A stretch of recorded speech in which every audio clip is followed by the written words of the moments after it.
L'éruption sous-marine au Tonga a déclenché des alertes au tsunami le long de la côte japonaise, alors que des vagues de plus d'1 mètre de haut se dirigeaient vers ses rivages. Aucun blessé n'a été signalé. Mais l'industrie de la pêche ne s'en est pas sortie indemne.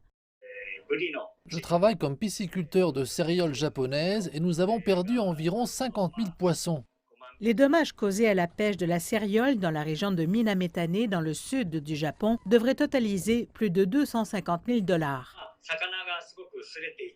Les poissons étaient très écorchés. Le jour du tsunami, c'était juste à l'heure de la marée. La montée et la descente de la marée et le tsunami se sont produits en même temps, ce qui signifie malheureusement que les poissons étaient sévèrement blessés par leurs filets.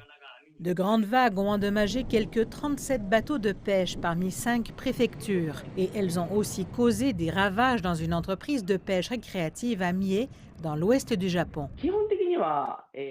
Nous utilisons des radeaux de pêche, tout comme les entreprises de pêche aux huîtres.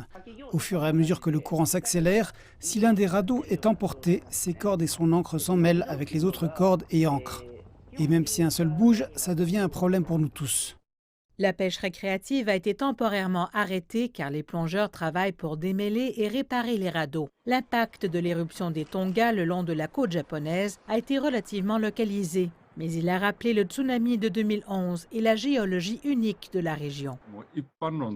Au Japon, nous n'avons pas seulement des tsunamis causés par des éruptions volcaniques, mais nous subissons aussi souvent des tsunamis causés par des tremblements de terre. Bien sûr, nous devons faire attention à cela. En ce qui concerne ce tsunami au Tonga, il est important que nous prenions les contre-mesures appropriées, comme évacuer rapidement et nous assurer que les bateaux ne chavirent pas, parce que cette fois, plusieurs ont chaviré. L'industrie japonaise de la pêche est cependant confrontée à une autre menace, le changement climatique.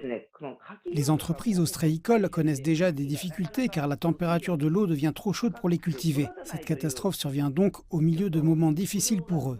Le gouvernement japonais a imputé le réchauffement climatique à la baisse drastique des captures de nombreuses espèces, dont le balao du Pacifique et le saumon. En 2019, les prises de tout-tenons japonais ont diminué de près de 75 % par rapport à 2014. L'année dernière, le gouvernement a mis en place un comité pour discuter de l'avenir de la pêche et développer des contre-mesures. Il pousse l'industrie de la pêche à diversifier ses captures et ses méthodes. Et l'éruption et le tsunami des Tonga nous rappellent qu'ils doivent aussi gérer les risques géologiques.